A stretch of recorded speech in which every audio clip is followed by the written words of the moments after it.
Et ça fait depuis longtemps qu'on partage ces moments ensemble et vous me voyez toujours en mode hype, en mode super. Et donc, souvent ils me disent ouais, mais comment tu fais, tu vois? On pose toujours cette question. Et donc, je me suis dit, la meilleure manière de vous expliquer et vous raconter en fait qu'est-ce qui se passe dans ma vie là pour le moment depuis le temps que je fais ça, parce que je suis passionné de hip-hop, c'est pour ça qu'on le fait.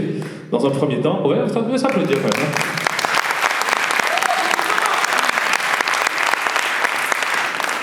Et donc, en rentrant, tout à l'heure, vous avez tous reçu une petite carte comme ça. Est-ce que vous avez votre petite carte?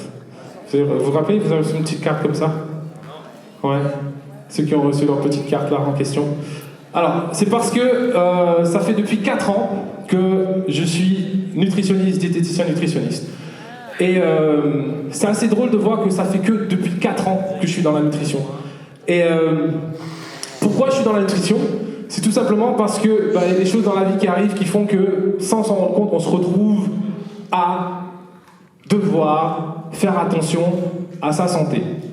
Alors, moi, comme je vous dis, ça fait depuis 4 ans, donc ça fait qu'à partir de 34 ans que j'ai commencé à m'intéresser à la nutrition. Alors, ce que je vais vous raconter là, c'est super intime, c'est super lourd aussi, mais ça permet d'expliquer pourquoi et comment je me suis retrouvé sur ce chemin-là, parce que moi j'ai fait des études en économie, j'ai un master en économie-gestion, comme ça, ouais, comme ça vous le savez aussi. Mais c'était pas la gestion et l'économie qui m'intéressait, c'est parce que voilà, je viens d'Haïti, et dans mon pays, pas tout le monde a la chance de pouvoir étudier, donc je me devais d'avoir ce diplôme déjà pour mes parents, et puis voilà, j'ai eu le diplôme, mais moi c'était le hip-hop qui m'intéressait. Et donc c'est ça qui me faisait vibrer, donc c'est pour ça qu'on fait ça. C'est pas parce qu'on n'a pas le choix, tu vois, parce que des fois on pense que, ah oui, en fait, vous n'avez pas le choix, donc vous faites ça, c'est le plan B. Non, on n'a pas de plan B, on n'a que des plans A, nous, tu vois. Qu'on soit clair. Et depuis le temps que je fais ça, vous avez vu, c'est mes 2 garçons qui vous ont distribué les cartes en question. Et ça fait, depuis que j'ai eu ce moment dans ma vie qui était assez difficile, que je me suis dit c'est important, parce qu'on ne nous parle pas de nutrition à l'école, et je trouve que normalement, comme pour l'éducation physique, on devrait faire en sorte qu'il y ait un nutritionniste dans chaque école pour expliquer comment manger. Mais ça plutôt. Alors, souvent quand je parle de nutrition, les gens pensent que c'est d'office une question de diète, de diète, ah oui on veut perdre, ainsi de suite.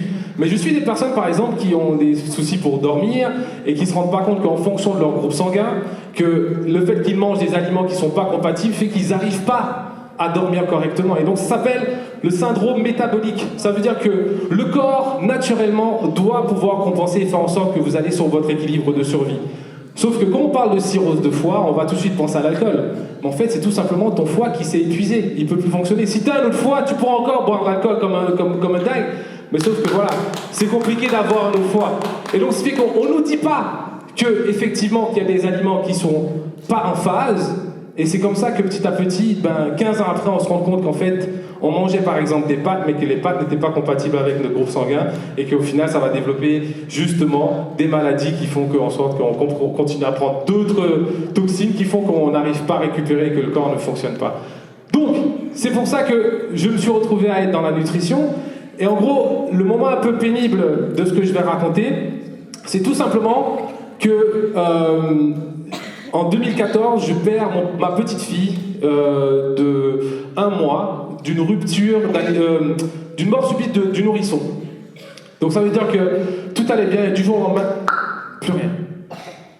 On était encore dans Burning Floor et tout ça. Et donc, la question que j'ai pour après, c'est de dire, qui dans la salle n'a pas perdu quelqu'un de proche? On est d'accord. Donc, ça fait que des moments difficiles comme ça, on se retrouve à être confronté à ça.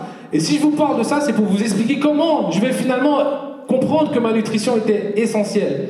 C'est parce que quand tu vis des moments difficiles comme ça, on vit tous des moments difficiles.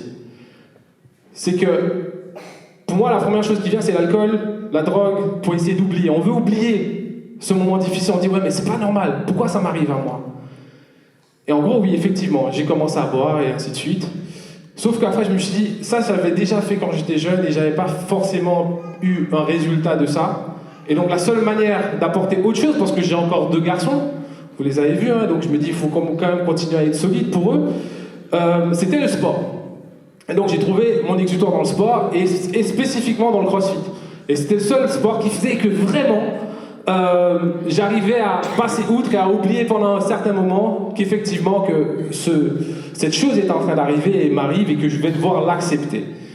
Et donc, petit à petit, j'y allais tous les jours. Et donc j'avais trouvé ma solution. Donc pendant 3 mois, j'y allais tout le temps. Et je me dis, ouais, c'est bon, j'ai trouvé le truc. Sauf que j'ai commencé à me blesser. Donc j'ai développé de l'arthrose sur le genou gauche, droite, gauche. Et puis après, je me suis dit peut-être qu'il fallait un peu de repos. Après, je me dis, bon, de nouveau, je reprends l'épaule et puis après le poignet.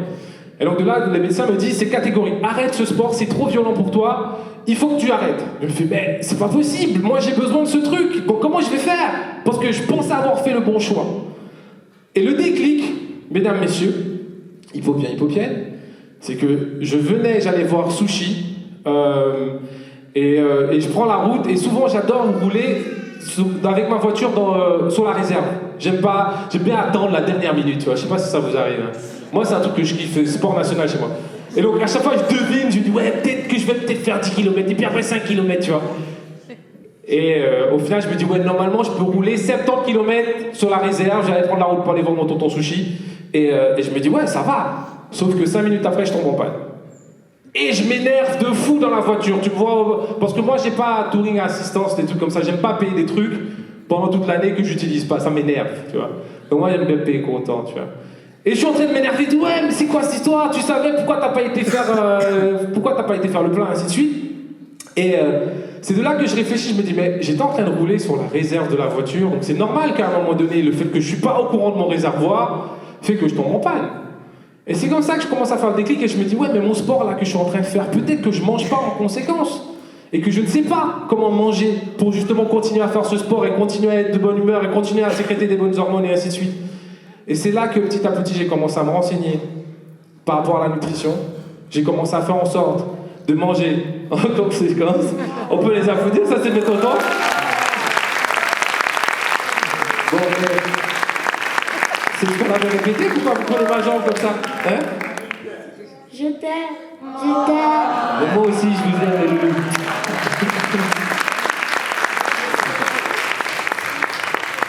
Comprenez, j'avais pas le choix, il fallait que je sois fort. C'est pas possible autrement. Et pour pas faire trop long, hein, parce que j'ai envie d'arriver au bout de ma petite histoire. Et donc c'est là que je me rends compte qu'en fonction de chaque personne, a une masse musculaire bien spécifique et il faut manger en conséquence. Donc ça veut dire qu'il faut qu'en fonction de ton poids en muscle, de manger un nombre de protéines nécessaires pour déjà que ton corps ne se retrouve pas à compenser. Et s'il compense, il va pas pouvoir répondre à toutes les demandes que tu dois faire sur ta journée. Et puis après, de là, on comprend qu'il faut manger un minimum de graisse. Et puis en fonction de cette graisse aussi, il faut manger un minimum de fibres. Et puis seulement après, on mange tout ce qui est sucre, les glucides, sucre lent, sucre rapide. Et c'est comme ça que petit à petit, que je me suis rendu compte que je connaissais déjà pas mon corps, je connaissais déjà pas mon groupe sanguin, et c'est petit à petit que j'ai commencé à capter tout ça qui fait que depuis 4 ans, j'arrive à être dans l'énergie que je suis. J'arrive tous les matins à faire 100 burpees. Les burpees, c'était le mouvement que... Attends, je vais vous montrer c'est quoi un burpee.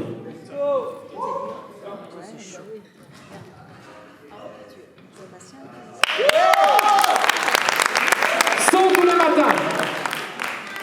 Depuis 4 ans, je ne prends plus de médicaments parce que je mange en conséquence. C'est comme si tu arrosais une plante. Si tu veux que cette plante t'apporte des fruits, à un moment donné, il faut l'arroser en conséquence.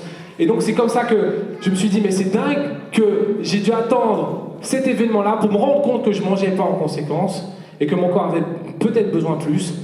Et c'est comme ça que je suis devenu nutritionniste et qu'aujourd'hui, je fais tout pour passer ce message et faire en sorte que tout le monde soit au courant que vous avez un métabolisme propre à vous-même. Le plan qu'on peut faire pour quelqu'un ne sera pas pour l'autre et que chaque personne, c'est spécifique. Et donc voilà le petit message. Et voilà ce que je fais maintenant depuis 4 ans. Et les gens me disent, ouais, mais qu'est-ce que tu deviens au niveau hip-hop et tout, tralala. Et donc, faites en sorte de manger en conséquence. Je vais applaudir. Et donc, pour ceux qui veulent passer le message, parce que oui, effectivement, j'ai fait un hold-up pour faire ma promo, hein, parce que j'ai quelque chose à vous vendre, donc ça vous verrez après. Vous avez reçu cette petite carte, et donc j'ai une phrase que je dis tous les matins, pour ceux qui me suivent sur Instagram, c'est tout simplement de dire, si moi je peux, toi tu peux certainement plus. Dans le sens où si moi j'arrive à le faire, je vois pas pourquoi tu peux pas le faire encore mieux que moi. Et donc, on va faire une petite story, hein.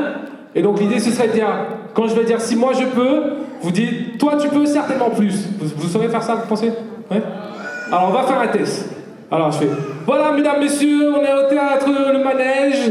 Et donc si moi je peux... Toi tu peux certainement plus. Ok, très bien. Maintenant on peut le faire en mode plus chaud là parce qu'on va le faire pour de vrai. Et donc j'ai besoin que vous sortez votre carte comme ça et vous faites, si moi je peux, toi tu peux certainement plus. C'est possible ça?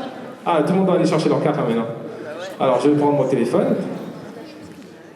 Et on a le temps, hein, parce que... On a dit que voilà, hein. Alors... Story... Tadadam... Tadadam... Crossflow is in the building. Si toi tu peux. Si moi je peux. Toi tu peux certainement plus. Ok, on va la faire pour de vrai. Alors, challenger, on est ici à Mons, le manège. Et quand je leur dis que si moi je peux. Toi tu peux certainement plus. C'est ça, ils sont là. Ah, j'ai foiré. Oh non. On va la refaire. Ça, on n'était pas chaud. On l'a mal fait de toute façon.